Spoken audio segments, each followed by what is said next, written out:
Saludo con muchísimo afecto y cariño. Amado Avendaño, ¿cómo estás, mi querido colega periodista, integrante del Frente Civil Nacional? Qué gusto saludarte, como siempre, Amado. Y déjame preguntarte, tú estuviste el 1 de enero del 94 en San Cristóbal de las Casas como reportero, fuiste prácticamente los primeros periodistas que vieron este levantamiento zapatista. A 31 años, ¿qué cambió? Mira, en algún momento cambiaron algunas cosas. Me da muchísimo gusto saludarte antes que nada, querido Andrés Solís. Bueno, tú y yo éramos compañeros en la universidad cuando se dio este movimiento armado y estamos por terminar la carrera y estamos de vacaciones y mis padres han sido periodistas, fueron periodistas toda su vida y el 1 de enero de 1994 a mi padre, a mí y a Gaspar Morquecho nos tocó estar el 1 de enero. Fuimos las primeras personas que tuvimos contacto con el subcomandante insurgente Marcos, entonces, ahora capitán insurgente Marcos, y desde ese entonces los pueblos indígenas y los pueblos originarios se han enfrentado a diferentes rostros del poder que a 31 años han terminado por resolver prácticamente nada.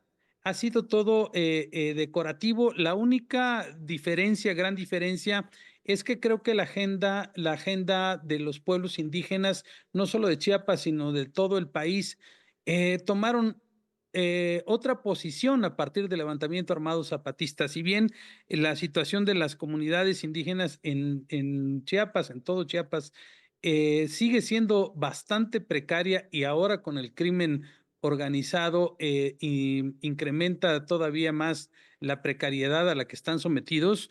Me parece que la ventaja que han tenido desde la aparición del EZLN es la visibilización de las causas, aunque eso ha traído también otro tipo de problemas. Sí, claro, antes del levantamiento zapatista, hablar de los pueblos indígenas y originarios era más, todavía estaba en la parte del folclore, ¿no? O hablamos de los pueblos indígenas solamente cuando había una matazón entre comunidades y curiosamente los temas de los indígenas estaban en la sección policíaca y nunca en otro tipo de secciones. Pues no había esa cobertura sobre derechos humanos, ¿no? Pero se aprobó una ley de derechos de los pueblos indígenas, después de los acuerdos de San Andrés del 96, que también estuviste ahí muy pendiente. Se aprobó una ley de derechos lingüísticos de los pueblos indígenas a principios de este siglo, que sigue sin cumplirse. Ninguna institución de gobierno cumple con su obligación de dialogar en las lenguas originarias. No se cumple hasta este momento esa promesa de hacer consultas con los pueblos indígenas. Se hacen ahí, se maquillan, ¿no? Como estas consultas para esta reforma constitucional que se aprobó en octubre. Los mismos pueblos originarios nos decían, ¿no? que fue una toma de pelo y que llevaban a sus amigos para levantar la mano y votar a favor, y pocos eran realmente indígenas. Y entonces ahora regresa el EZLN, reaparece Marcos y dice, pues aquí seguimos. Pero ¿a qué siguen? ¿Qué es lo que han hecho en todos estos años de aparente invisibilidad, Amado? Mira, lo que no ha habido sobre ellos, y creo que también es parte de lo que ellos han hecho, es que se han retirado un poco de los medios de comunicación, de la opinión pública. Han hecho muchos eventos y incluso fueron hasta Europa. Han hecho muchas cosas que tienen que ver con la vida de las propias comunidades. Me parece que el tipo de organización comunitaria con estos caracoles, con la vida hacia adentro de ellos, les ha permitido una mejor organización, un poco mejor de calidad de vida que la que podrían haber tenido. El ahora capitán Marcos lo ha reiterado muchas veces. Eh, si no los hubiesen visibilizado en ese entonces, hoy se seguirían muriendo de enfermedades curables. Esa era una de las premisas fundamentales del alzamiento, y me parece que aún con eso ha habido, se han encontrado también con otros colectivos que no solo tienen que ver con las comunidades indígenas, con los derechos y cultura indígenas, sino también con las madres buscadoras, con las mujeres violentadas, con minorías que hoy se identifican con la lucha zapatista y que siguen su lucha con dignidad, aunque no sean visibilizadas en los medios de comunicación, porque dejaron de ser esa novedad. Y creo que ellos mismos también se alejaron un poco de los medios de comunicación y de aquella sociedad civil que de pronto los tomó también como parte de su folclore, los llamados zapatúrs. Creo que se quitaron de encima un poco a la gente que les estorbaba e hicieron su vida un poco excluidos de esta sociedad civil que en su momento no respondió como ellos hubieran querido, pero siguen adelante, sus causas siguen vigentes y a mí me parece que hoy más que nunca siguen vigentes porque nada se ha arreglado prácticamente en Chiapas en 31 años.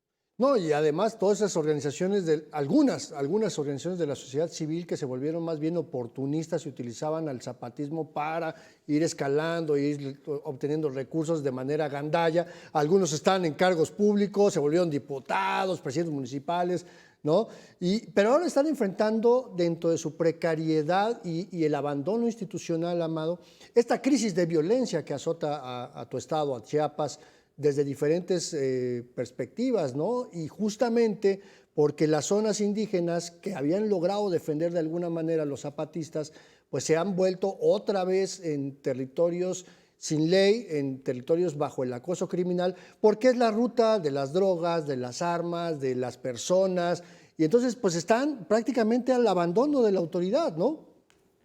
Pero fíjate que una de las cosas que ellos aprendieron fue a resistir y ahora resisten a las autoridades locales, a las autoridades federales, resisten al crimen organizado, resisten al acoso y se han sabido autoproteger, han sabido cubrirse entre ellos mismos y la gran ventaja que tienen ellos es que ante la precariedad han sabido sobrevivir y me parece que ese movimiento es muy digno de reconocer, porque no han cambiado en sus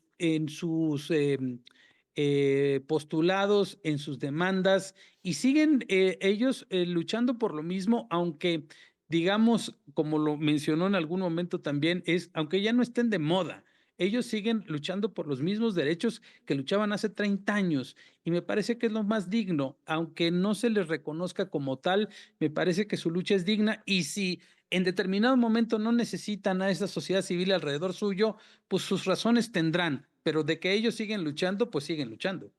Pero ahora ya nos va una nueva generación o dos nuevas generaciones que no habían nacido en el 94, que nacieron unos años después. ¿Qué enseñanza les puede dejar a estas generaciones que además ven la política desde otra perspectiva, Amado? Sí, por supuesto, porque estas nuevas generaciones, aunque se han creado después, en el post-zapatismo, digamos, han aprendido que la precariedad sigue estando ahí y que los cambios de gobierno, como le ha ocurrido no solo a los zapatistas, sino a muchos sectores de la sociedad, los cambios de gobierno no representan una mejora en la vida, la alternancia propia cuando el subcomandante Marcos se refirió a Fox cuando recién la alternancia, pues Fox tampoco le respondió, ni el gobierno de Calderón ni ninguno otro. Este tampoco les ha respondido. Entonces, el mensaje para los distintos gobiernos es el mismo. Siguen viendo a las comunidades indígenas, a los pueblos originarios y afromexicanos, a las mujeres y a las minorías como cuotas y como si fuesen sujetos a tutelar, a cuidar como si fueran menores de edad, no a darles la dignidad y el trato que merecen. Ese me parece que ha sido el problema. La visión desde el poder hacia los pueblos indígenas sigue, desde mi punto de vista, sigue siendo exactamente la misma que desde los tiempos de Salinas o antes. Sí, no se ha acabado el paternalismo, pero bueno, ¿tú crees que la presidenta tenga interés en dialogar con la dirigencia zapatista y poder encontrar un punto de confluencia? No, por supuesto que no. Por supuesto que no, no. De hecho, no se quiere meter ahí, ¿no? Ella lo que ha dicho, no, nosotros respetamos, no nos queremos meter con ese sector. Nosotros aquí estamos bien, no queremos pleitos, porque la cuestión en ese contexto de las críticas que hace el EZLN a los programas sociales de este gobierno, y lo que hace la presidenta es decir, no, yo en ese terreno no me meto. ¿Por qué? Porque mucha gente de las que está hoy ahí en la 4T, en la llamada 4T, pues conoció muy bien el movimiento zapatista y sabe lo que realmente pasa ahí. es muy difícil que este gobierno abra espacios de diálogo. Si no ha abierto espacios de diálogo ni con la oposición, mucho menos los va a abrir con un ejército zapatista que está en rebeldía, en resistencia desde hace más de 31 años. Simplemente les enviará saludos y buenas vibras, pero nada de meterse con ellos. Yo creo que igual que lo hicieron los otros gobiernos, dejará que pase su sexenio para no meterse ahí. Pues Amado Avendaño Villafuerte, qué gusto saludarte como siempre, periodista integrante del Frente Civil Nacional. Gracias por los comentarios y ya estaremos platicando. Te mando un gran abrazo y un feliz inicio de año, mi querido amigo. Igualmente, feliz año para todo Mega Noticias. Muchas gracias. Gracias, Amado Avendaño. Bueno, vamos con más información.